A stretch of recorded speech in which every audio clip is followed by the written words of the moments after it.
Mesdames, Messieurs, bonsoir. Les réactions se poursuivent face au coup d'État du 26 juillet où chaque jour presque, le Conseil national pour la sauvegarde de la patrie enregistre l'adhésion massive des populations nigériennes qui restent profondément mobilisées pour soutenir l'action des militaires qui se sont emparés du pouvoir.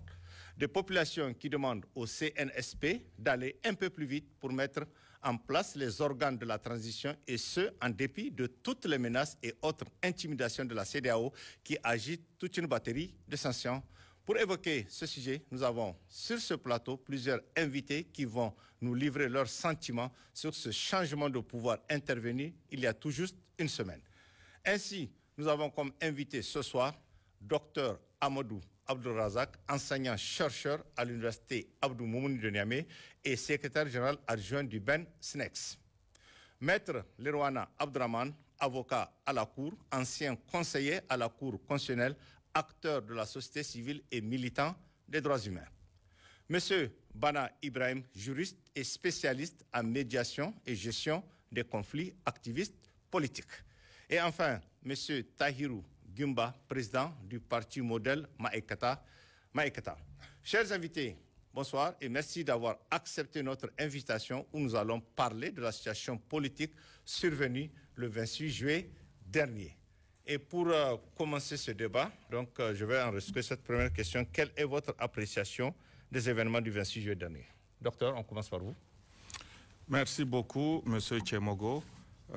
Nous vous remercions vraiment de nous avoir invités sur votre plateau afin de donner notre opinion, notre avis. C'est aussi l'avis du syndicat national des enseignants, chercheurs et chercheurs du supérieur.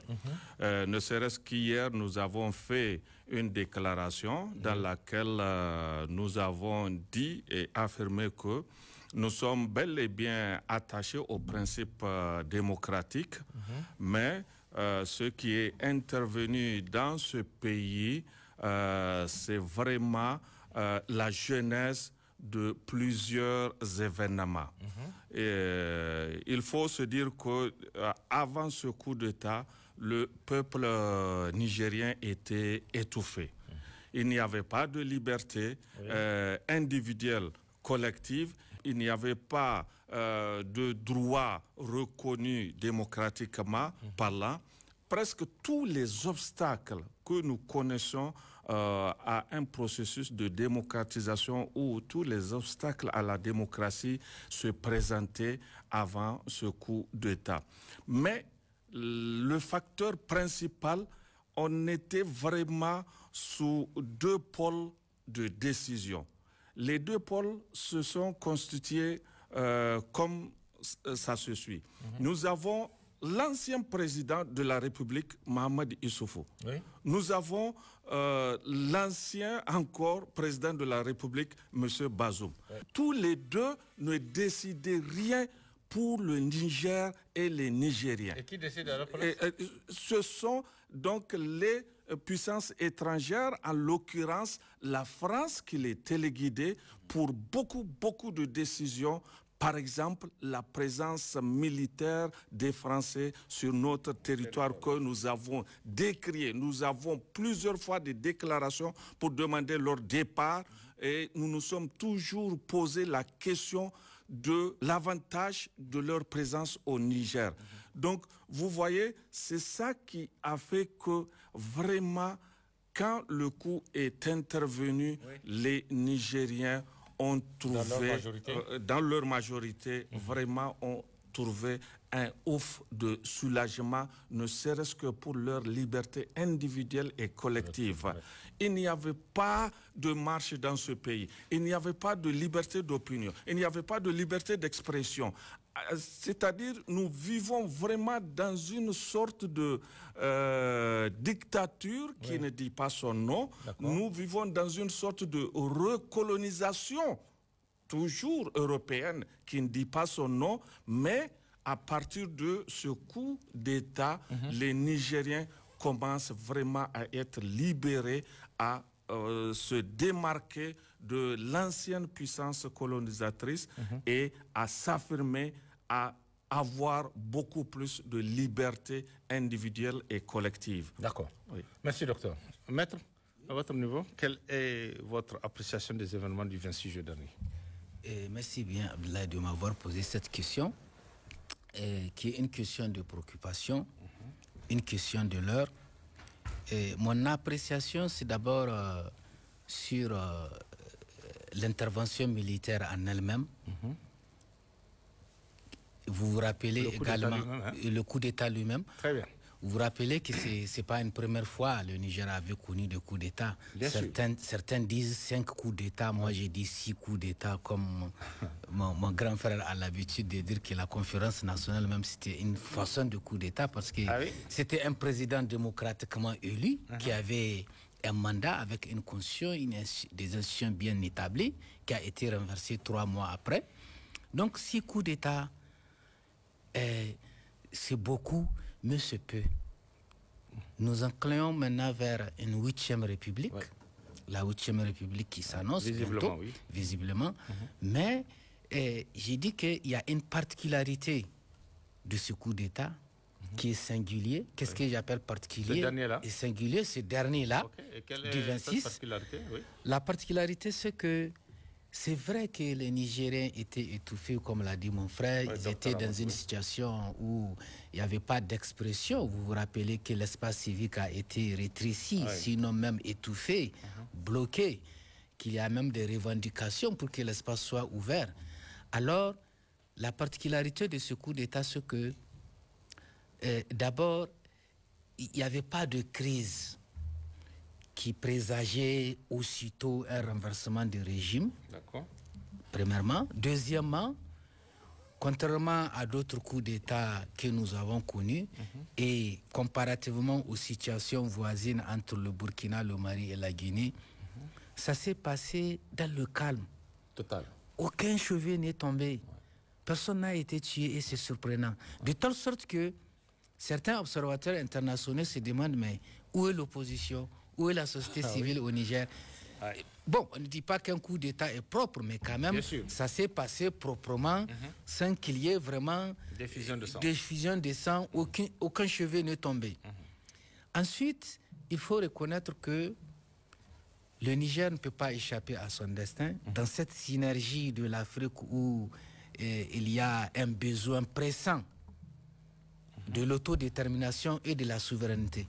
Et les Nigériens ont consommé comme ça et ils s'attendaient que les choses changent. Malgré eux, ils ont accepté d'avaler la pilule amère. Et malheureusement, vous avez vu qu'il y avait une accalmie après que tout ça s'est passé. Mais c'est dans la gouvernance qui est tout à fait mauvaise. D'abord, le protocole, quand vous voyez, c'est comme si nous avons 2 présidents, comme il l'a dit. Et les Nigériens, même si en amont, ils ont décrié l'élection, ils ont contesté certaines choses sur l'élection de Bazoum, ils ont quand même après accepté. Mais après, les Nigériens étaient jaloux. Ils ne sont pas du tout contents du fait que l'ancien président est venu arrimer et lutter pour ça. Bref, tout est passé ainsi, mais il faut retenir que il n'y a pas un coup d'État sans motif, sans rien. Toujours un coup d'État a des raisons. Et les raisons, sans pour aller de façon approfondie, nous pouvons résumer que c'est la mauvaise gouvernance qui avait entraîné ce coup d'État. Et ensuite, la communauté internationale qui est là en train de s'agiter, nous savons que ce sont des déclarations de principe, bien que ces déclarations même sont en train d'empiéter sur certains droits. Si la CEDEAO aujourd'hui dit qu'elle va fermer les frontières, elle va procéder à des sanctions contre notre pays. Mais c'est sans oublier qu'elle est en train de piétiner ses propres textes, notamment le protocole additionnel sur la libre circulation des personnes et des biens. On ne peut pas fermer la frontière à notre pays sans pour autant violer les droits de la circulation des personnes et des biens. Sans pour autant également violer le 2e protocole que je vais citer ici, celui de la coopération entre États de la CEDEAO. Bref, ce n'est pas parce que l'intervention ou les sanctions prononcées par d'autres pays que nous avons connus. Ce n'est pas parce qu'elles n'ont pas marché ailleurs que nous pouvons dire que ça ne peut pas marcher au Niger. C'est vrai. Mais là, au-delà des sanctions financières et économiques, ils sont partis loin pour notre pays, à vouloir faire une intervention forcée, militaire, une intervention militaire, une intervention forcée. Et c'est ça qui nous permet d'avancer que la CEDEAO fait 2 poids, 2 mesures. De la même manière qu'il y a qu'il y a des coups d'État militaires, coups de force, il y a en même temps des coups d'État constitutionnels. Bien sûr. Des présidents qui sont là, notamment Alassane Ouattara qui est en train de briguer illégalement un 3e mandat. Si la CEDEAO doit combattre les coups d'État militaires, elle doit également combattre les coups d'État constitutionnels, qui sont une autre préoccupation. Maintenant, si nous nous revenons aux causes et l'appréciation de ce coup d'État, c'est à peu près la même chose qui s'est passée au Mali et au Burkina que nous avons connu au Niger. C'est quoi la chose là? C'est que c'est les militaires eux-mêmes qui ont fait le coup d'État sont victimes. Et pour l'instant, nous n'avons pas les détails des raisons. Ils ont donné des raisons de façon globale. Vous parlez de la situation d'insécurité ou... Oui, ils ont parlé de la situation d'insécurité et de la malgouvernance. J'ai dit qu'ils n'ont pas parlé des détails. Quand on va aller dans les détails, parce que le diable se cache dans les détails, les militaires sont les témoins oculaires, ce qu'ils ont connu et ce qu'ils vont nous dire dans les détails sur les régions. Plus tard, oui. Voilà. Ça va sortir, quoi qu'il en soit, ça va sortir. Les détails vont sortir et c'est quand les détails vont sortir que les Nigériens vont constater le diable qui se cache derrière. Et c'est dans ces détails-là que vous allez comprendre que les militaires ont été témoins, comme ce qui s'est passé au Mali et au Burkina. Ce n'est pas quelqu'un qui est venu leur raconter quoi que ce soit. Ce sont eux qui ont été victimes. Et c'est quoi victime?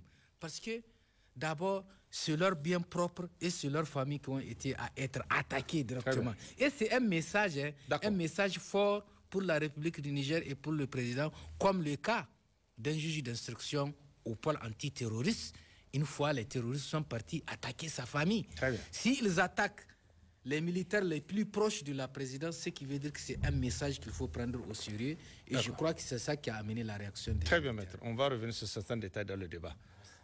Monsieur Bana. Oui, merci, monsieur Abdoulaye Tchemogo, et merci à Télé Sahel pour cette occasion qu'elle nous offre de nous prononcer et de partager notre appréciation avec le peuple nigérien sur les événements du 26 juillet dernier. Très bien. Il faut rappeler que le Niger a une tradition où l'armée a toujours été le dernier rempart lorsque la nation est en péril. Ce n'est pas une nouveauté, c'est un pays qu'on a toujours présenté comme un pays où, lorsque les mécanismes normaux de gestion des crises politiques, quelle que soit leur nature, sont dévoyés, l'armée a toujours été là pour prendre ses responsabilités en dernier ressort. On l'a vu à plusieurs reprises. Pour le cas du Niger, cette fois-ci, on peut peut-être expliquer les causes de cette intervention de l'armée sur la scène politique en s'emparant du pouvoir par des causes à la fois exogènes et endogènes. Aujourd'hui, sur le plan interne, malgré contrairement à ce qu'a dit mon aîné Maître Lirouan, la crise, elle existe. Il y avait une crise, elle couvait une crise latente et qui était multidimensionnelle. Il y a une crise sécuritaire qui était en train de se détériorer au quotidien. Les terroristes étaient aux portes du Niger, enfin pas aux portes de Niamey, la capitale, à une vingtaine de kilomètres. Pendant que l'armée, qui est une des armées les plus organisées, les plus fortes de la sous-région, n'avait pas la liberté, absolument, n'avait pas la liberté d'aller à l'encontre de cette insécurité et de la juguler, parce qu'il y avait au sein de la hiérarchie politique de notre pays des accointances connues avec des forces obscurantistes, soit terroristes ou narcotrafiquants. Donc, comme l'a dit Maître Lirouana, il n'y a pas mieux que celui qui est sur le terrain pour se rendre compte de cette accointance. Tout à fait, tout à fait. Donc, cette insécurité, elle exacerbait les populations qui étaient déplacées. On avait pour la première fois connu des déplacés internes dans notre pays et la situation prenait de l'ampleur. Tout à fait. Il y a aussi sur le plan de la gestion économique et politique une exacerbation des phénomènes de corruption, de détournement des deniers publics et de culture de l'impunité. Les militaires, tout comme les citoyens lambda, en étaient témoins au quotidien. De cette situation. Sur le plan exogène, il ne faut pas oublier que nous partageons la zone conflictuelle avec deux pays qui sont le Mali et le Burkina, dont la douane des trois frontières, dont les armées ont pris leurs responsabilités en instaurant ou en restaurant la souveraineté de leur pays, qui a été dévoyé avec la complicité d'acteurs étrangers qui étaient là pour protéger leurs intérêts. Très bien. Donc cette proximité avec le Burkina, le Mali, rendait inéluctable un coup d'État au Niger, parce que, comme disent en scientifique, les mêmes causes, dans les mêmes conditions, produisent les mêmes effets. Tout à fait. Donc ce coup d'État-là, il était prévisible. Il était prévisible, c'était qu'une question de temps. De temps. Juste une question de temps. Et je le dis parce que toutes les fois où la nation nigérienne a été en péril, devant la propension des hommes politiques à toujours dévoyer les règles démocratiques, l'armée a toujours été le dernier rempart du peuple. Et a assumé ses responsabilités. C'est une constante dans notre pays. Très bien. Et c'est aussi un avertissement futur aux futures autorités civiles dans les années qui vont venir, que chaque fois que les règles de fonctionnement démocratique seront dévoyées au profit d'un clan, l'armée sera toujours le dernier rempart. Elle sera toujours là. Très bien. Monsieur Taïrou, à votre niveau. Ok, je vous remercie infiniment de nous avoir donc offert cette occasion. Cependant, je le disais tantôt, contrairement à Lirouana, les crises, elles sont multidimensionnelles. D'accord. Ce n'est pas... Elles couvaient. Tout le monde savait qu'il y avait un ras-le-bol général. Imaginez-vous un pays dans lequel les 5 piliers qu'on peut estimer qui font un État se sont effondrés et on n'en parle plus. Lesquels? L'éducation, la santé. Okay. Si vous n'avez pas un franc, vous mourrez à part problème. Oui, la santé. L'économie, de manière générale, qu'elle soit urbaine ou rurale. La défense, sécurité et la justice. Aucun de ces piliers ne fonctionnait. Ah, oui. Depuis le début, depuis le premier mandat, moi j'y étais. Depuis 2011. On a créé même des emplois fictifs. Et je pense qu'il est grand temps qu'on fasse des ordres de recettes aux gens. Comment voulez-vous dans un pays de comme le Niger, illégalement, c'est ça? Oui. D'accord. Dans un pays comme le Niger, on s'amuse à avoir 15 000, 20 000 chargés de mission et conseillers dans les institutions. Bon Dieu. Et ils sont payés à quel prix? Le chargé de mission minimum, il a 250 000 francs, avec son carburant et tout. Et le conseiller avec rien des ministres, il est payé comme un ministre. Et ils sont nombreux. C'est inimaginable. On prend un parlement de 113 députés, on le passe à 171. Comment voulez-vous? Les gens ne sont pas fous. Je vais juste demander une donc, ça veut dire que vous, pendant tout ce mandat-là, en tant que président d'un parti, vous n'étiez pas parmi ce conseil, vous? Écoutez, ce que j'ai décrit, je suis sorti. Vous étiez avant? Ouh là là, j'étais conseiller spécial du Premier ministre. Et après, vous avez... Et je n'ai jamais écrit un mot pour l'État. Très bien. Attendez, je n'ai jamais écrit une phrase à l'État et on me payait 750 000 francs par mois. Donc vous touchez 750 000 francs. Et j'ai dit ça au Premier ministre. Sans rien faire. Il est vivant, Birgit. Sans rien faire. Sans rien faire. Je lui ai dit, Birgit, c'est quoi votre histoire? Moi, j'ai fait toute ma carrière dans le privé. Après l'armée, là, moi, j'étais dans le privé, dans les banques et tout. Et le transport aérien et terrestre. Mais j'ai dit, comment on va payer quelqu'un à 700 000 francs la fin du mois, c'est-à-dire le salaire de 10 contractuels qu'on ne payait pas? Parce qu'à un moment donné, ils accusaient 6 mois, 7 mois d'arrière de salaire. Mais nous, on est payé. Avant le 22 du mois, on est payé. Mais vous pensez que ce n'est pas un crime, ça? Nous sommes tous co-responsables. Et quand vous avez soulevé ça au Premier ministre de l'époque, il a dit quoi? Il m'a dit, toi, tu es fou. Ah oui? On donne à tout le monde, c'était toi, tu parles. J'ai dit oui. Et une fois, j'ai eu à dénoncer pas mal de choses, même de leur projet de société. Et j'ai compris que je ne suis pas issu du même moule que ces gens.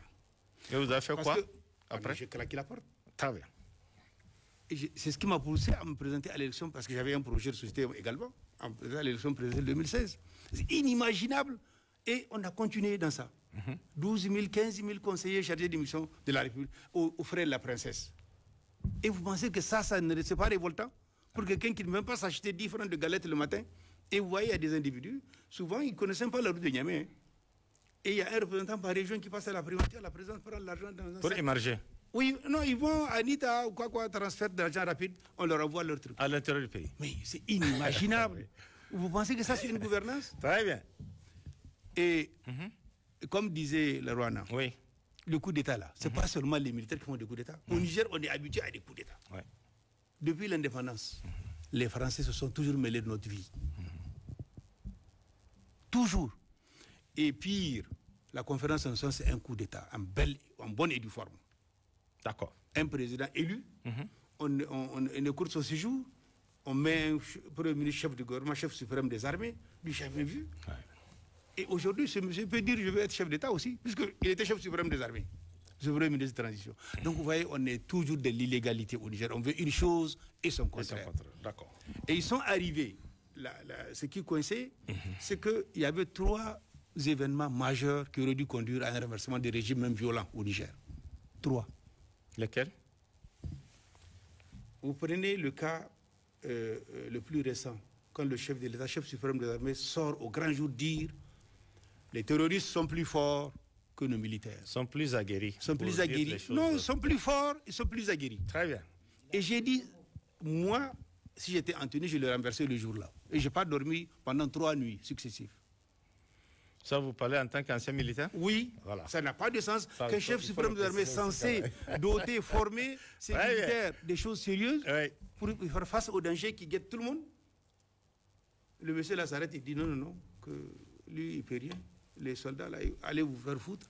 Mais moi, si j'étais militaire, et il y a un autre. D'accord. Il y a un autre général, je vais taire le nom. Oui, bien sûr. Qui est sorti dire, provoquer une guerre express sur une télécommande extérieure, avec l'appui du président et de l'ancien président, ils sont tous sur le coup.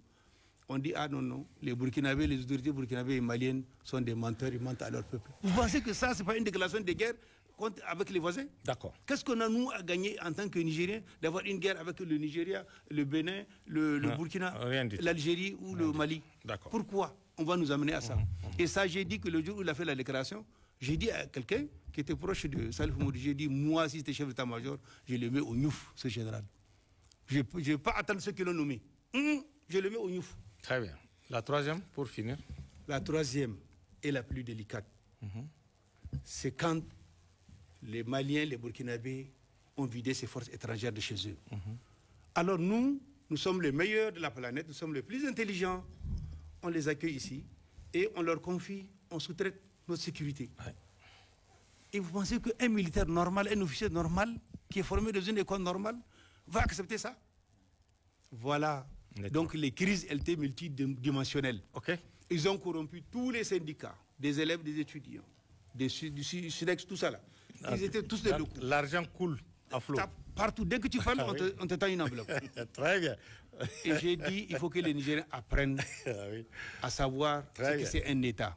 Il faut arrêter de laisser des aventuriers comme ça prendre les États en otage. D'accord. On a vu, on nous a tous pervertis, nous sommes tous devenus presque des prostituées. Ouais. Chacun est là. Des mendiants. Des mendiants. Oui. C'est vraiment des mendiants. Donc j'ai dit que les crises sont multidimensionnelles. Et malheureusement, tous les démocrates nés de la conférence nationale ont le même esprit. Ouais. Quand ils arrivent au pouvoir, ils pensent que c'est un héritage, c'est un royaume, je suis assis, c'est le droit de l'homme, démocratie, CEDEAO, Union africaine. Toutes ces institutions, il faut arrêter. Si ces institutions continuent à être financées par l'extérieur, il faut que le Niger se retire de la CEDEAO ou de l'UA. Très bien. Terminé, il ne faut pas, où on se débrouille à payer nous-mêmes nos contributions pour fonctionner nos organisations et prendre. Les Américains disent qui paye commande. D'accord. Mais on nous paye les séjours à Addis Abeba pour les réunions et nous voulons décider de quoi? Rien. CEDEAO, c'est pareil. Très bien. C'est un syndicat des chefs d'État, ça ne sert à rien à personne. Ça, beaucoup de gens l'ont dit. D'accord. Donc, vous voyez, c'est tout à fait normal. Et je pense qu'il faut saluer ce coup d'État. Ah oui? Ah oui, oui. Ah, il ne faut pas avoir peur. Les civils ont fait des coups d'État pour faire la conférence nationale et maintenant ils sont étonnés que les militaires qui ont des armes le fassent. Non. D'accord. Il faut saluer ce coup d'État. Et je pense que c'est un avertissement, comme l'a dit Bana, pour l'ensemble de la classe politique. Pour le futur. Pour le futur. Tous ceux qui vont venir au pouvoir après les élections, même si c'est dans 10 ans qu'on va faire des élections, qu'ils sachent qu'on peut plus faire ce qu'on a fait. Très bien. Et il faut que les soi-disant intellectuels de ceci, de cela, il faut qu'ils prennent conscience, fassent violence sur eux-mêmes. Je suis élu, j'ai des comptes à rendre. D'accord. Mais quand on est élu, et voilà des gens qui ont des habits à délaver. Maintenant, après, ils ont des bassins les plus riches du monde. 200 000 francs le mètre. Très bien. Et on argue le petit citoyen qui est là, il est appuyé, il souffre, il continue. D'accord. Il n'y a pas d'école, il n'y a pas de santé, il n'y a pas de sécurité, il n'y a pas d'économie, il n'y a rien. Tout est à plat. Et non, il y a des gens qui se complaisent dans ça. Ils se pavanent. Et non, nous, on a le droit de faire ce qu'on veut, c'est la démocratie. Très bien. La démocratie, j'ai dit à un sénateur nigérien qui m'a appelé, qui m'a reproché le coup d'État qu'on a fait. Je lui ai dit, honorable, nous ne sommes pas nous les Nigériens, nous sommes le Nigérien a un autre esprit. Quand c'est juste, le Nigérien suit. Il n'y a aucun problème. Si, il a fait 10 ans sans problème. Parce qu'il était cohérent dans sa démarche vers le monde rural, vers ceci, cela. C'est le développement à la base. C'est ce qu'il a compris dans sa vie et il l'a appliqué. Et aujourd'hui, même le trésor, c'est là que vous voyez, c'est parce qu'il l'a mal préparé. Sinon, ça allait marcher. Puisque les citoyens lambda, le peuple profond, étaient d'accord avec Tanja. C'est nous en ville. Oui. Non, et je fais partie, j'en faisais partie. Le président, le Tazat, je pense bien, quand quelqu'un fait 10 ans, il n'y a pas de raison à ce que de modifier. Oui, mais s'il. Regarde, Alassane Ouattara est là. Très bien. Merci, Monsieur le Président. On va évoluer. Les réactions de soutien au CNSP se multiplient sur l'ensemble du pays et au-delà, même de nos frontières. Comment expliquer aujourd'hui cette forte mobilisation des citoyens qui apportent leur soutien au quotidien au CNSP? Vraiment. Parce qu'on voit depuis chaque jour presque, c'est des déclarations de soutien. Comment expliquer ça un peu, docteur? Rapidement. Oui, ça s'explique par le simple fait que l'Africain d'aujourd'hui, maintenant, il est émancipé. Okay. L'Africain d'aujourd'hui voit clair dans la gestion des affaires de la cité. Ce qui fait que, au même titre que nous, Nigériens, nous avons apprécié l'avènement, l'arrivée des militaires au pouvoir aujourd'hui, mais les autres Africains aussi nous suivaient de près ce qui se passe au Niger. Ils ont compris que nous ne vivons pas vraiment de façon libre, autonome. Nous sommes cloîtrés, nous sommes renfermés vraiment dans une mauvaise gouvernance. Alors, si un groupe est venu comme sauveur, nous donner le souffle, nous donner vraiment le désir, le plaisir de vivre, alors ils vont l'applaudir. C'est ce qui explique qu'aujourd'hui, cette adhésion massive des populations, aussi bien que ce soit au Niger qu'à l'extérieur du Niger. On a vu la réaction au Mali, au Burkina, un peu partout, en Guinée, en Mauritanie. Oui, et même en Algérie, voilà, et même au niveau de la diaspora. Voilà. Avant l'avènement des militaires, plusieurs nationalités, y compris même des Européens, ce sont eux qui, à notre place, critiquaient les pratiques du gouvernement déchu. Donc, vous voyez, ce qui fait que maintenant qu'il y a eu le coup d'État, eux, ils vont applaudir, ils vont bien apprécier, ils vont bien aimer, parce qu'ils savaient qu'il y a des pratiques malsaines qui sont là, et on va espérer recorriger le tir cette fois-ci. Très bien, merci. Oui. Maître, comment vous expliquez, vous, cette adhésion massive des populations au Conseil national pour la patrie? Il fallait même dire une adhésion spontanée. Parce que, en un mot, le peuple nigérien était opprimé. Durant tous ces temps, il était opprimé. Opprimé avec une exclusion inédite. Si tu es fonctionnaire de l'État, tu n'as aucune nomination, tu n'as aucune promotion, tu n'as aucun avantage tant que tu n'es pas du parti au pouvoir. Parce que, ce que je suis en train de dire, même au sein des partis alliés des partis au pouvoir, il y a un malaise.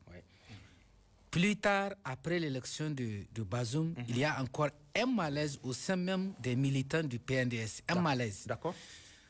Ensuite, si tu es un homme d'affaires, un commerçant, tu fais tes business ici au Niger, tu n'auras aucun marché, tu n'auras aucun avantage tant que tu n'es pas militant du parti au pouvoir. Mais aujourd'hui, tu veux être le Serkim Bori, le chef spirituel des sorciers dans ton village. Si tu n'es pas de ce parti-là, Wallah, c'est le jusque-là. Jusque-là, je vous dis. Aujourd'hui, vous prenez la succession des trônes dans les chefferies traditionnelles. Vous avez vu comment la politique s'est initiée. Tout est devenu politique. Le cas de Dosso, quand même, qui fait beaucoup de bruit aujourd'hui. Voilà. Ça, c'est ce que mon frère Bana avait appelé les raisons internes. D'accord. Je n'ai pas tout fini, mais quand vous prenez aussi les raisons externes, est-ce que vous savez qu'aujourd'hui, de la même manière que nous sommes en train de débattre sur les enjeux et les perspectives de ce coup d'État, les Français sont là-bas en train de se débattre, ils sont préoccupés. Parce que quand ils perdent le Niger, c'est qu'ils ont perdu tout en Afrique. Parce qu'en Afrique, ils ne sont nulle part si ce n'est pas au Niger. Ils sont en train de débattre. Ils sont en train de chercher des voies et des moyens. Même si, pour rester au Niger. Ah oui? Parce qu'ils ont des gros intérêts et la France est en train de piloter tout l'intérêt de l'Occident au Niger. Ils sont prêts aujourd'hui à tuer des Nigériens pour rester. Sinon, les mesures d'intervention par la force, nous connaissons deux seulement. Dans le monde? Non, par la CEDEAO. Elle a fait deux interventions seulement. Le Congo au Libéria et comment on appelle ça en Gambie, n'est-ce pas? Mais ces deux situations-là ne ressemblent pas à celles du Niger. C'est là où moi j'ai une préoccupation quand ils s'entêtent aujourd'hui pour dire qu'ils vont rétablir Bazoum sur le pouvoir. Mais Bazoum, il est où? Pour moi, elle est dans les mains des militaires. Bien sûr. Mais s'il faut le rétablir sur le pouvoir, mais il faudrait qu'il soit en vie d'abord. Quand ils viennent avec la force pour dire qu'il tire. Mais comment ils vont l'extirper d'abord? Les autres situations, c'est des gens qui ont occupé des présidences. Et on estime que voilà un président qui est régulièrement élu, qui doit être sur le fauteuil. Ils peuvent neutraliser ou bien ils ont neutralisé pour amener celui-là qui a gagné. Mais ici, là, celui qu'on veut rétablir, là, il est dans les mains des militaires. Je me demande la possibilité, je suis en train de voir quelle est la possibilité pratique de l'extirper d'abord en vie et de le remettre alors que eux, les militaires, ils sont là en train de regarder. Donc, en un mot, le soutien des Nigériens a été spontané parce qu'ils ont été comment on appelle ça, étouffés, brimés, les violations des droits de l'homme, ça n'en parlons pas. D'accord. Du point de vue interne et du point de vue externe, il y a la France. Tout l'Occident derrière eux. Après avoir été chassés par tout le monde, ils sont là au Niger. Et je pense que, là où on va bondir, je pense que plutôt de parler des perspectives, parce que là, il s'agit d'une perspective. Il ne faut pas que ce soit, Abdoulaye, un éternel recommencement. Comme je l'ai dit, ça fait 5 ou 6 fois que nous connaissons les coups d'État. Il faut que cette fois-ci, ça soit vraiment la dernière et un départ une fois pour toutes. Très bien. Merci, maître. Il ne s'agit pas seulement de casser pour remplacer. S'il faut chasser les autres et puis ramener, ça va être autre chose. Donc, moi, je pense que c'est le plus important maintenant. Et il ne suffit pas aux Nigériens de supporter comme ça dans la rue. Non, le support, la lutte, c'est maintenant que ça va commencer. Très bien. Les militaires n'ont fait que briser les chaînes. Maintenant, la lutte va commencer dès maintenant et tous les jours pour tous les Nigériens. C'est le sacrifice. Très bien. C'est le sacrifice. D'accord, maître. Parce qu'il faut que nous soyons unis. Il faut que nous soyons unis d'abord. Les militaires à eux seuls ne peuvent pas tout faire. Donc, en dehors d'avoir supporté pour que le monde voit qu'ils ont une certaine caution de légitimité populaire, il faut un sacrifice des Nigériens. Et le sacrifice, on va en parler, notamment quand on va édifier les pistes de comment et de quelle manière il faut s'en sortir une fois pour D'accord. toutes. Merci, maître, pour toutes ces explications. Monsieur Bana. Oui, je pense que l'adhésion des Nigériens et au-delà de l'Afrique tout entière à ce qui se passe, c'est le résultat d'une prise de conscience de ces 10 dernières années. En Afrique, grâce notamment à la floraison des canaux de communication qui permettent à tous les Africains de suivre ce qui se passe partout sur le continent. Il y a une prise de conscience africaine de la nécessité de prendre en main son destin. Et tous les pays qui sont gouvernés par les rois telés au service des puissances occidentales finissent par subir les assauts du peuple et des forces qui sont au service de ce peuple. On l'a vu au Mali, en Guinée, au Burkina, aujourd'hui au Niger, parce que c'est l'expression d'un ras-le-bol que je peux même, à contrario, illustrer par l'intervention de l'ancien Premier ministre du Niger, Oumoudou Mahamadou, sur une chaîne étrangère, sur France 24, ou quelqu'un qui a été ministre pendant une dizaine d'années, ministre directeur de cabinet, Premier ministre de Gouin, dit que le Niger ne peut pas faire face aux sanctions parce que lui connaît l'économie du Niger, c'est une économie fragile qu'il ne peut pas supporter. Donc, dans un pays qui exploite, qui dispose de toutes ses ressources minières, lorsque au bout de 10 ans, quelqu'un qui a été au service d'un régime reconnaît que nous avons une économie fragile, cela explique en partie le rejet des peuples, de tous ces gouvernants-là qui sont au service de l'Occident et qui ne se préoccupent pas des intérêts du peuple, de ceux qui améliorent les conditions de vie. Et aujourd'hui, quand quelqu'un se lève et marche de Tillabéri à Difa, c'est parce qu'il n'y a pas d'école. C'est parce qu'il n'y a pas d'eau à boire. Je vous assure que dans certaines régions, à commencer par la région de l'ancien président qui tenait en réalité les rênes du pouvoir, même pendant que Bazoum régnait, à Tawa, les gens sont contraints d'aller cueillir l'eau de ruissellement pour boire. Au bout de 10 ans de renaissance, les populations ont exprimé et continuent jusqu'à ce jour d'exprimer leur ras-le-bol en soutenant les forces qui sont venues mettre fin à cette souffrance qui a trop duré. Très bien. Je vais vous expliquer une chose, peut-être que certains Nigériens ne connaissent pas. Avant-hier, un Burkinabé renégat de son État, Abdoulaye Bari, a fait une intervention pour dire que le Niger ne peut pas faire face aux sanctions. Je rappelle, les militaires le savent, qui ont pris le pouvoir. Ce même monsieur était, il y a moins de 2 mois, l'hôte des autorités qui ont été renversées, qui l'ont hébergé à grands frais, qui lui ont redonné de l'argent pour aller s'aimer le désordre au Burkina Faso au nom des intérêts d'une puissance occidentale. Les militaires qui sont au pouvoir aujourd'hui le savent. Donc c'est pour vous montrer que ce régime, non seulement il a échoué à améliorer les conditions de vie des populations pendant une dizaine d'années, mais également est devenu une source d'instabilité dans la sous-région, notamment en direction des régimes du Mali et du Burkina, dont le seul tort a été de dire « nous arrêtons de sous-traiter notre sécurité à la donne, confiant à des gens qui ont prouvé 10 ans après avoir foulé notre sol, qu'ils ne sont pas là pour combattre le terrorisme, mais qu'ils sont là pour maintenir leurs intérêts. Leur seul tort était ça. Nos militaires savent les manœuvres que la France, pour ne pas la nommer, fait en utilisant les autorités pour porter la guerre au Mali, au Burkina, qui n'ont aucun problème avec les peuples nigériens, qui vivent dans leur chair la même insécurité à laquelle fait face notre peuple. Donc je pense que l'adhésion de ces populations, ce n'est que l'expression du ras-le-bol de 10 ans de régime jalonné d'injustice, de détournement au quotidien des deniers publics, de corruption et d'abandon des secteurs sociaux de base. Très bien. Merci, M. Bana. Monsieur le Président. Oui. Bon, vous savez, les uns et les autres ont dit pratiquement tout ce qu'il y a à dire. Mais cependant, est-ce que vous allez ajouter? Il faut ajouter que l'adhésion de l'ensemble du peuple nigérien, la quasi-totalité, tout le monde est d'accord pour qu'il y ait un changement. Très bien. Qu'il soit violent ou doux, bon, heureusement, il a été un peu sportif. Vous, au niveau de votre parti, c'est bon, vous êtes d'accord? Vous êtes moi, soutenu? Je suis un activiste comme lui. Très bien. C'est pour savoir si officiellement votre parti soutient. Moi, j'ai plus que soutien. Voilà, ok, c'est bon. Plus que le soutien parce que nous ne pouvons pas nous quitter la terre aujourd'hui et laisser le pays dans cette situation. Ce n'est pas possible. Notre prière, tous les gens de ma génération, c'est de prier pour que le Niger change demain avant que nous quittions la terre. Très bien.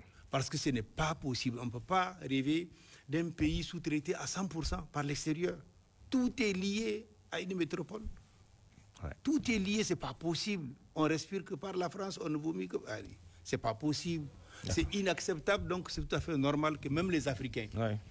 Et comme l'a dit Bana, mais nous sommes devenus la source d'insécurité, le Niger, avec les pratiques qu'on a entre la France et ce régime.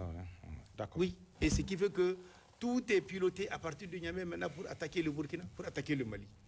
Mon Dieu, c'est affreux que des Africains contribuent tranquillement comme ça à détruire leurs frères. D'accord. Donc c'est inacceptable. Et je pense qu'il faut saluer effectivement... Et que, comme l'a dit Maître Louana, il faut que les Nigériens se disent, quel que soit l'embargo, ou les embargos, ou les sanctions qu'ils vont prendre. On a vu la liste. Ce n'est pas le Nigerien. Tinubu ne connaît pas ce genre de choses. Va arriver à... C'est les Français qui ont écrit ça, comme le budget de 2018. Oui, Monsieur le Président, on va arriver à cette question de, voyez de sanctions. Donc, ce qui veut qu'il faut que les gens prennent conscience, qu'on se serre la ceinture. Le Nigeria et le Bénin ont, semble-t-il, commencé à exécuter les sanctions de la CEDEAO. Pour le Bénin, en fermant tout simplement la frontière, et pour le Nigeria, en coupant l'électricité. Que faut-il comprendre à travers ces décisions qui interviennent avant même la fin de l'ultimatum de la CEDEAO? Parce que l'ultimatum de la CEDEAO court, je crois, jusqu'au 5. Et pourquoi maintenant, déjà depuis hier ou avant-hier, ces deux pays ont fait ça? Même si il semble que le Bénin est un peu revenu sur sa décision, mais pour l'élection, on ne sait pas. Que faut-il comprendre rapidement? Oui, ce qu'il faut comprendre, c'est que nous sommes tous des Africains, nous sommes des frères, nous sommes des voisins. Aujourd'hui, le Bénin n'a aucun intérêt à avoir des démêlés avec le Niger. Le Nigeria n'a aucun intérêt à avoir des démêlés avec nous, le Niger. Alors, s'il faut suivre aveuglement les sanctions de la CEDEAO, ils seront beaucoup plus frappés que nous. C'est vrai, nous allons souffrir, mais l'électricité dont on parle, mais le pays qui nous donne l'électricité, est-ce que c'est cadeau, c'est gratuit qu'il nous donne l'électricité? C'est avec notre argent que nous payons. C'est des échanges. Alors, si eux, ils pensent qu'ils vont couper l'électricité et nous laisser dans l'obscurité, mais en retour, eux aussi, leurs finances seront affectées. Bien sûr. Et au Bénin, le Bénin a un port qui est très exploité, beaucoup exploité par le Niger. Alors, la totalité des transactions du Bénin, c'est par le Niger. Alors, si le Bénin dit, même la fermeture des frontières, qu'il va exécuter cette fermeture, le Bénin sera beaucoup plus puni que le Niger.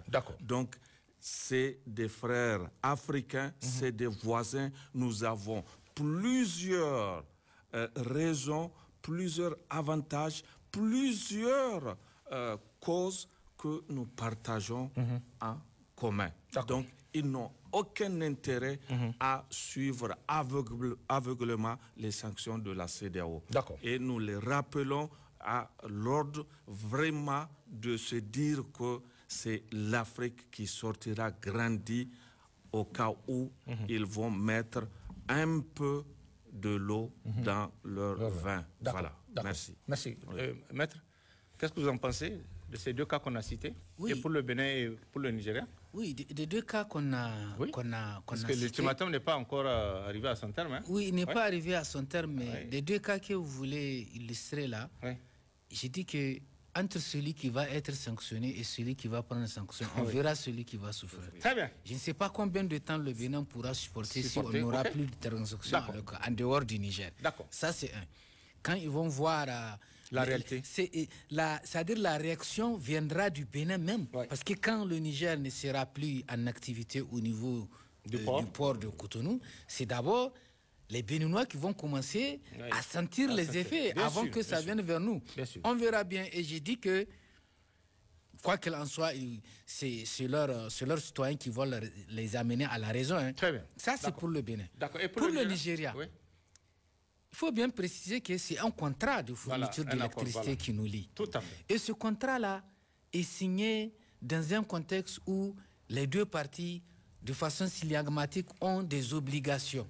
Donc, la situation que notre pays est en train de vivre, elle n'a rien à voir avec le contrat, normalement, avec le contrat. Et que si nous avons connu des situations où il y a une rupture d'électricité compte tenu de la force majeure quand des pylônes tombent. Mais maintenant, si cette rupture d'électricité est dépendante de l'autre partie qui est fournisseur, cela veut dire que c'est une rupture abusive du contrat. Donc, dans ce cas, il y a des conséquences qui vont suivre. Le Niger ne va pas rester comme ça. Et mieux, l'avocat qui parle. Oui, j'ai dit que le contrat de fourniture d'électricité et la situation que nous vivons ne sont pas liés. Bien sûr, maître. Ils ne sont pas liés. Elles n'ont rien à voir. Elles n'ont rien à voir. Donc ça, c'est un autre contentieux qui va être ouvert entre le Niger et le Niger. Et mieux quand ils vont le faire, ça va nous mettre dans une situation où dorénavant, on va se prendre en charge. Parce qu'à partir de ce instant, maintenant, des solutions alternatives à la fourniture d'énergie vont véritablement se poser. Et ensuite, ce que je veux dire, c'est que nous sommes dans un monde multipolaire où aujourd'hui, on peut multiplier des partenaires. La France est en train de bouder, nos voisins sont en train de bouder. Mais aujourd'hui, le monde c'est un globe. Bien que l'ancien Premier ministre Oumoud dit que nous avons une économie fragile, mais moi, ça m'étonne. Je vais revenir là-dessus parce que ça a un lien avec les réactions des autres pays qui veulent prendre des sanctions. Un parti qui est resté 12 ans au pouvoir, qui n'a pas su constituer une économie indépendante. Et c'est aujourd'hui, quand ils ne sont plus au pouvoir, qu'ils vont nous laisser croire que le Niger a une économie fragile. Cela veut dire que tout ce qu'ils ont eu à nous chanter, il n'y avait pas 3 mois, si je me rappelle, Bana, il avait sorti des chiffres pour dire qu'on a une économie à des chiffres, 12, de croissance. Voilà. Donc, ce sont des batteries de menaces. Donc là, nous autres Nigériens, nous sommes à l'évidence d'un constat que tout ce qu'ils ont eu à nous dire sur la croissance, sur les recettes, sur l'économie, donc ça c'est du mensonge. Donc c'est pas vrai. C'est pas vrai, donc cela veut dire que ce n'est pas vrai. Voilà la note que le ministre des Finances a sortie. Il a dit non, que quand on prend les sanctions contre le Niger, voilà des fonds déjà disponibles, que si nous ne recevons pas ces fonds-là, le Niger va sombrer. Il a dit don, accord, financement pour les projets, 427 milliards. Il dit appui et emprunt, 342 milliards. Banque mondiale a débloqué 157 milliards. Union européenne, 81 milliards. Fonds monétaire international, 63 milliards. AFD, 10 milliards. Les autres partenaires, pour le fonds de l'éducation, il dit ça fait 18 milliards. Et c'est ce qui fait un cumul de 611 milliards, il dit, qui est disponible. Si les sanctions vont être en vigueur, ça va être gelé. Il poursuit en disant qu'il y a des fonds en discussion qui, dans l'avenir, vont tomber, notamment pour la Banque mondiale, 130 milliards, le Fonds monétaire international, 55 milliards, l'Union européenne, 35 milliards, l'AFD, 30 milliards.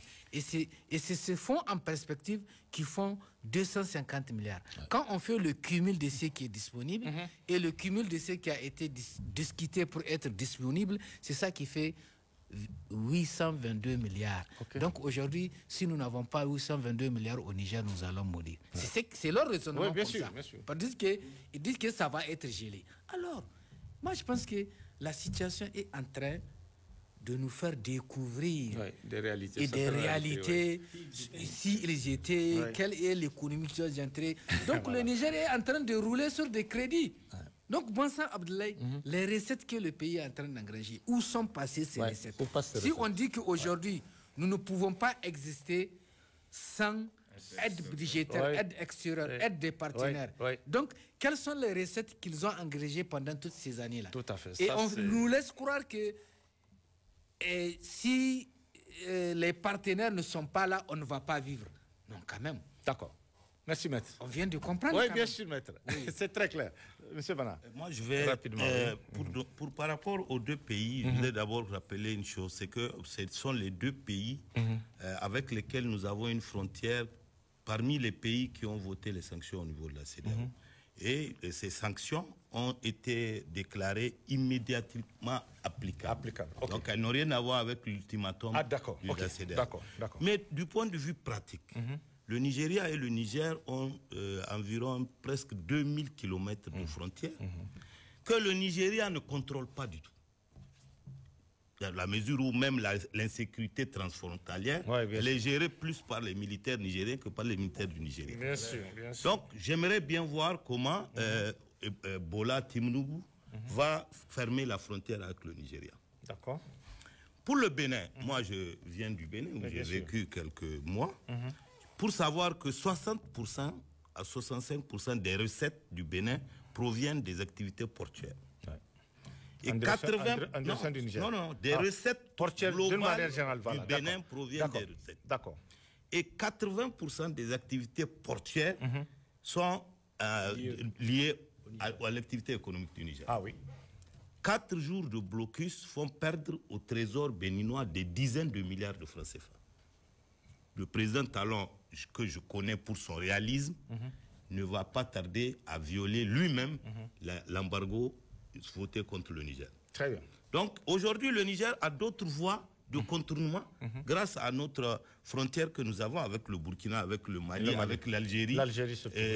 Nous pouvons nous passer, mais lui ne peut pas se passer des activités du Niger. D'accord. Ça, c'est un peu. Deuxièmement, je veux que le peuple nigérien comprenne qu'il y a un sacrifice à faire. Nous avons décidé de prendre en main la souveraineté de notre pays en arrêtant de sous-traiter, en mettant fin au régime qu'on connaît qui a excellé à travers des détournements. Cela demande aussi des sacrifices. Beaucoup de sacrifices. Nous allons accepter de ne pas avoir l'électricité pour un moment. Nous allons accepter que le prix du riz, sac de riz augmente sensiblement, mais nous n'en mourrons pas. D'accord. Contrairement à ce que a dit le ministre, le Premier ministre et le ministre des Finances, l'encours de la dette du Niger pendant tout leur régime, évalué à plus de 8 000 milliards de francs CFA. Là, actuellement, l'encours de la dette du Niger. Qui a pris cette dette? C'est eux. Où est passé l'argent? Quand Tanja avait laissé le pouvoir en 2010, voilà. Le Niger avait une dette équivalente à 17% du produit intérieur brut. Aujourd'hui, il est de l'ordre de 53%. Tous les prêts connus, parce qu'il y a des prêts, j'en parle parce que je n'ai parlé la dernière fois sur ma page Facebook, des prêts connus que les autorités ont pris au nom du Niger, même le ministre des Finances n'est pas au courant. Ah oui? J'ai donné des listes de conventions signées entre l'ancien président Mohamed Youssouf, signées par la ministre du Plan, qui est à Paris, qui attire la foudre sur notre pays aujourd'hui, et le premier ministre Rouhoumoudou en Chine, avec la Chine. Des prêts que personne ne connaît. Le prêt de 50 milliards que Youssouf Mohamedou a contracté auprès de la République de Congo-Brazzaville, où c'est passé? Donc ces prêts, il n'y a pas de trace. Ces prêts, c'est parce qu'ils ont, eux, décidé d'arrimer notre pays à la France que nous sommes obligés de vivre grâce aux subsides que nous jette l'Occident. Aujourd'hui, lui-même, Youssouf Mohamedou a l'habitude de dire que le Niger est riche, mal géré.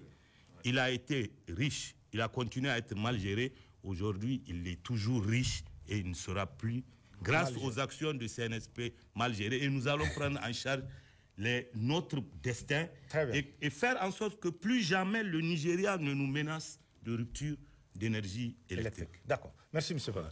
Monsieur le Président. Oui, ces deux pays, effectivement, comme l'a dit Bana, c'est eux qui ont excellé cette prise de décision. C'est un dictat français. C'est Macron qui a écrit ce qu'il veut, il leur a transmis, ils ont adopté, soi-disant adopté. Ils n'ont pas pris en compte le fait que les Maliens, les Nigériens, les Guinéens ne sont pas présents. Bien sûr. Ils se sont aussitôt démarqués de cette situation. Désoldarisés, oui. Et comme l'a dit là, le Bénin là, ils ne peuvent rien faire, ils ne peuvent pas survivre sans nous. Ah oui. Il n'y a rien à faire. Et le Nigeria, là, les 1600 ou 1800 km de frontières qu'on a, personne ne peut les gérer. Personne. Il y a des villages entiers qui sont traversés par la frontière. Bien sûr. Ils peuvent rien. Tinubu ne peut rien. Et pire, c'est que le Nigeria a une dette de sang envers le Niger. Plus de 20 000 Nigériens se sont sacrifiés pour garder le Nigeria d'aujourd'hui. Vous parlez de la guerre de Biafra. À témoin, le général Yacoub Gowon qui m'a offert un dîner en 2017. En versant des larmes, il dit, sans Dieu, Diori et le Niger, on ne serait pas là. Très bien. Il dit donc, qu'il a demandé à tous les acteurs politiques du nord du Nigeria de considérer le Niger comme le 37e État de la Fédération du Nigeria. Et non pas un voisin. Non. De nous prendre comme le 37e État de la Fédération du Nigeria. Et Bola, lui aussi, n'est pas au courant. Buhari est vivant. Babangida est vivant. Yacoub Gowon est vivant. Tout ce que j'ai dit là. D'accord. Il peut aller le vérifier. On ne peut pas, un gouvernement un président du Nigeria, même s'il est dopé par la France ou l'Angleterre ou je ne sais pas quoi, quand on dit Niger, son cœur doit battre. Très bien. Et il doit réfléchir. On arrive. Il a raison, c'est qu'il dit. Hein. Oui. Il doit réfléchir. D'accord. D'accord. Oui, maître, on arrive. Et on n'a pas peur. Il faut que les Nigériens ne paniquent pas. Très bien. Mais il faut que la jeune se prépare à toute éventualité. Très bien. Et nous sommes prêts à prendre les armes s'il le faut retourner. Même à notre âge avancé, on va retourner au front pour défendre le pays. D'accord. Mais il n'est pas question qu'on nous fasse peur. Nous voulons être libres, ça a un prix. À payer. Voilà. Il faut rappeler merci. Et que les Français ne se disent pas que nous sommes là pour reculer. Nous disons à la junte, Dieu est avec vous, nous sommes avec vous. Très bien. Nous sommes prêts à mourir avec vous s'il le faut. C'est le plus important. Et on ne lâchera rien du tout. Et qui ne recule devant rien. S'il doit faire 10 ans ici au pouvoir, ils n'ont qu'à faire 10 ans. On est fatigué. Merci, monsieur le président.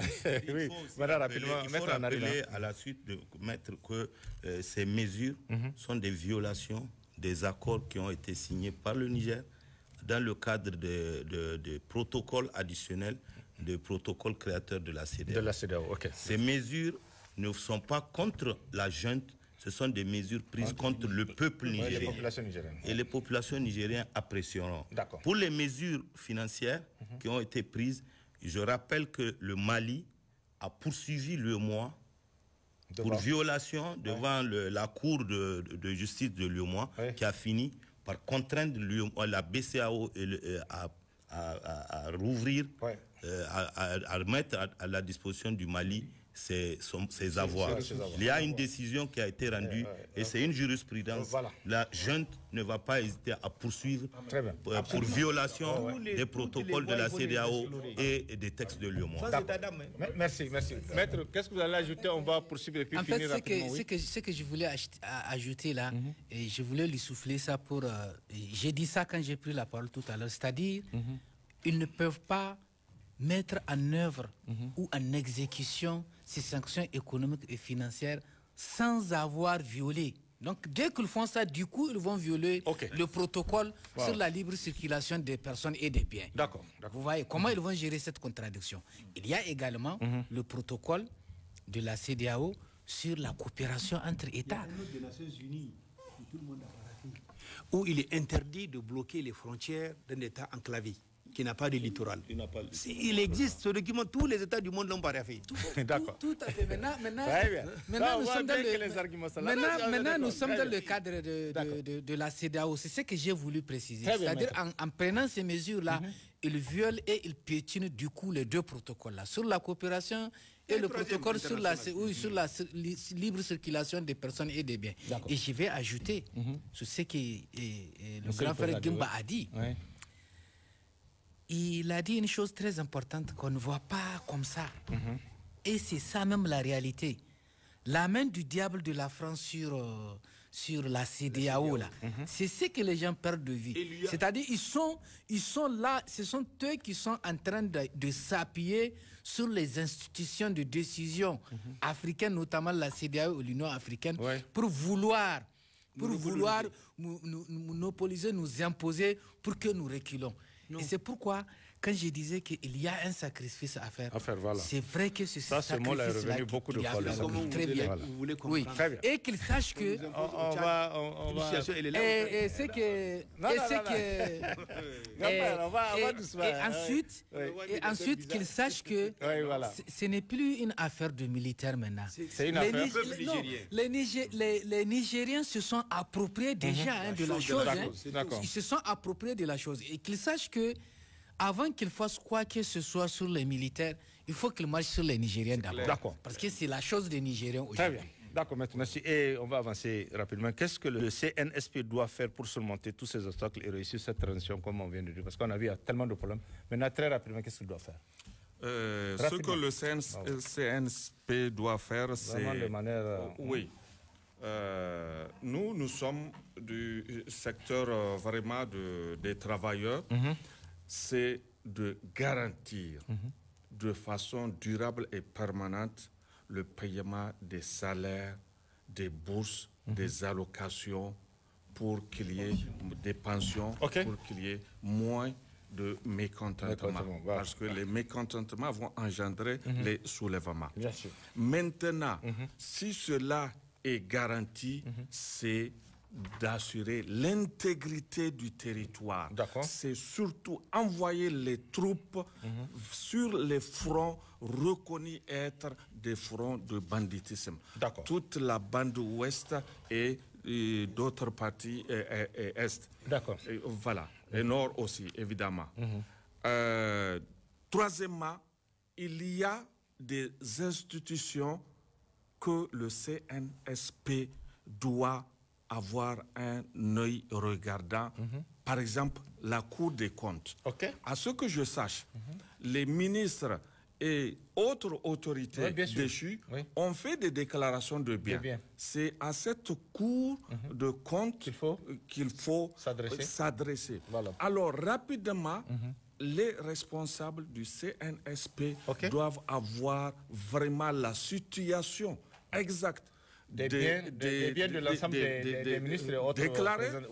Et en Mhm. plus, les dossiers pendants, parce que c'était ça surtout la plus grande frustration. D'accord, les dossiers pendants devant les tribunaux. Devant les tribunaux, et les audits qui sont en train d'être faits, qui ont été faits, mais qui n'ont jamais connu de suite favorable.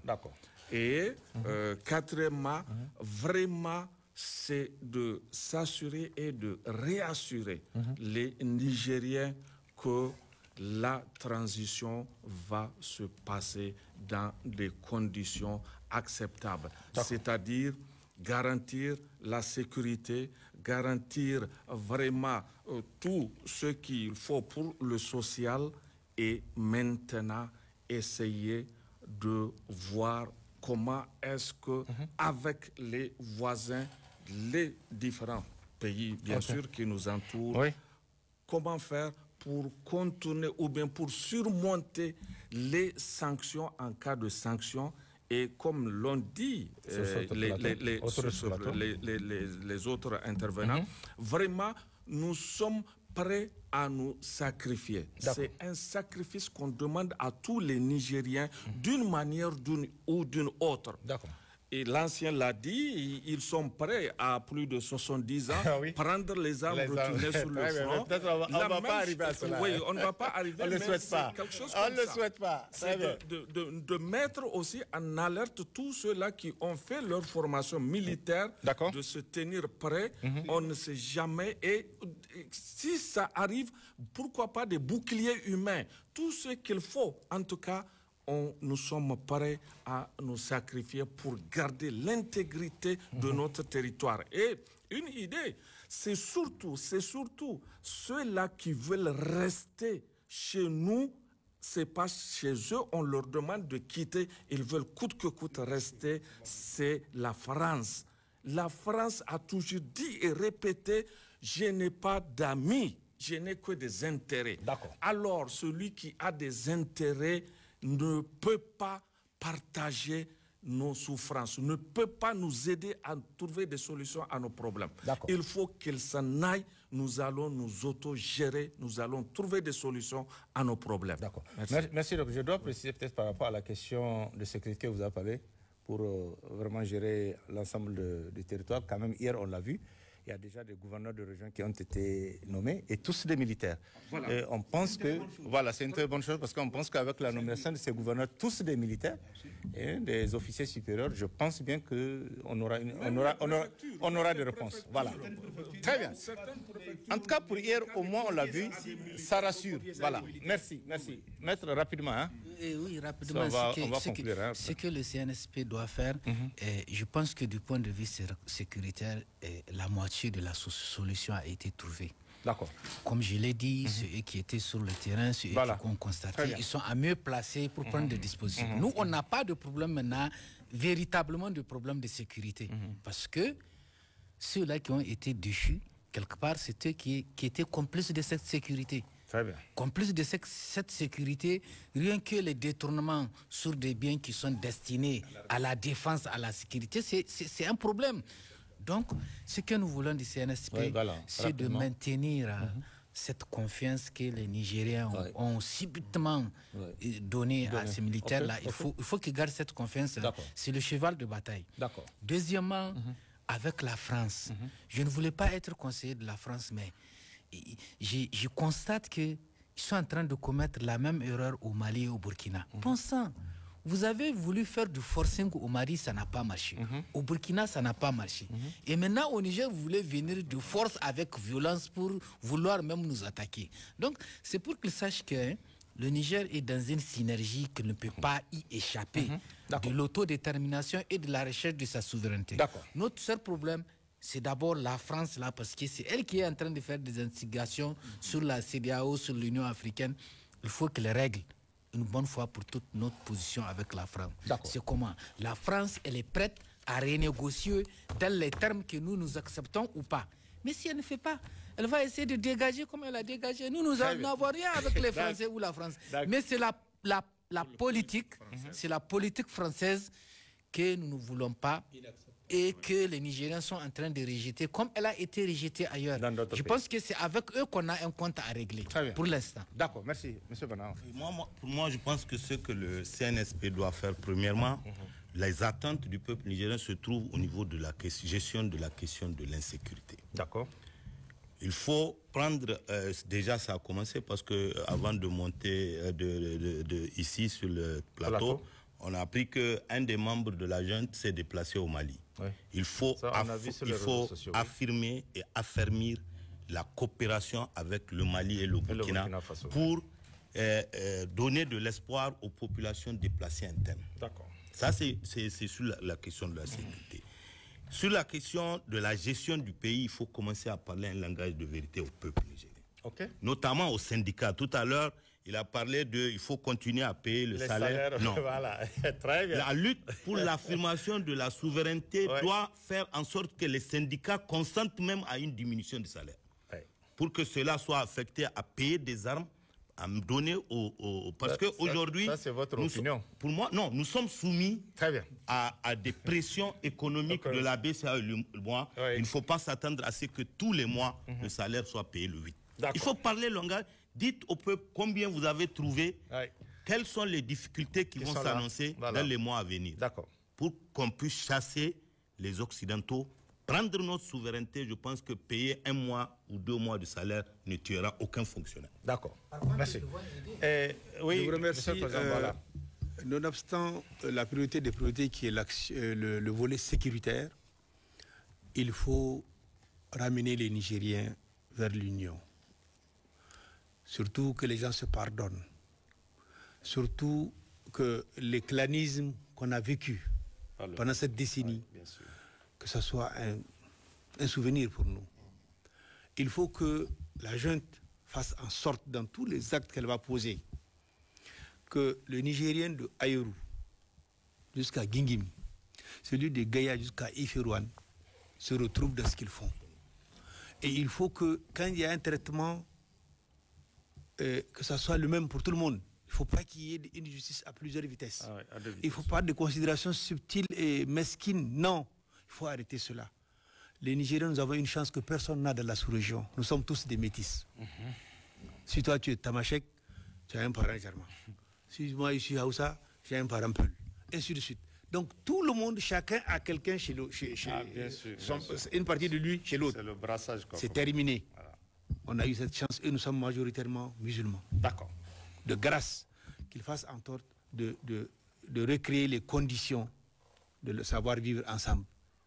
Il faut oublier les rancœurs, que les gens abandonnent les rancœurs. Il y a eu des frustrations, il ne faut pas les cacher. Beaucoup. Il y a des gens, tu vois, tu as une porte ton droit, tu demandes même un papier pour déposer, élaborer un appel d'offres, on te dit non. Parce que tu n'es pas du port, tu n'es pas du village, tu n'es pas de ceci. Bon, ça là, il faut que la junte veille à ce que l'unité nationale, la réconciliation nationale soit une réalité. Très bien. OK? Oui. Et j'ai dit, parce que ce sont nos frères. il faut ajouter, effectivement, il faut la régularité des salaires. Mais, comme l'a dit Bana, dans cette situation-là, on peut être en irrégularité des salaires. Ça peut arriver. Il faut qu'on se dise la vérité. Ça peut arriver. Ça peut arriver. Donc il faut préparer les esprits. Mais que la gente se dise qu'il y a des gens qui ont des mantelats financiers de leur maison. Oui, donc il y a un recours.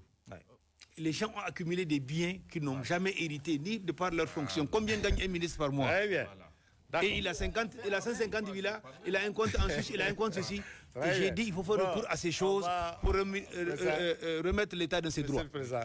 Pas des individus, mais l'État. On va s'arrêter là parce qu'on a largement dépassé le temps. Donc, en espérant. De toutes les façons, je précise, c'est des plateaux, depuis ces événements, c'est des plateaux qu'on est en train d'organiser presque chaque jour pour permettre à tous les Nigériens de s'exprimer librement sur ce qui s'est passé.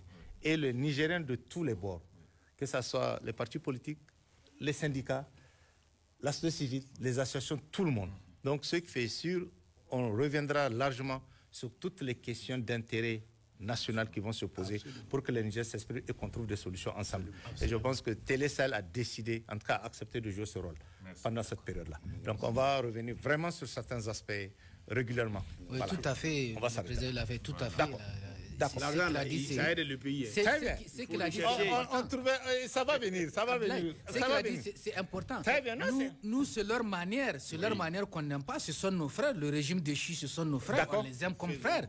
Seulement, c'est leur manière de gérer qu'on n'a pas. Très bien, maître. On reviendra sur eux personnellement. Merci. Faisons bloc derrière le CNRD. Voilà. Pour l'instant, c'est ça le plus important. L'essentiel, c'est que nous sachions ce qu'on a à faire. Merci à tous. Merci à tous. On va s'arrêter là. Mesdames, Messieurs, c'est la fin de notre débat. Merci pour votre fidélité à Télé Sahel et bonne fête du 3 août à tous. Excellente soirée. Au revoir.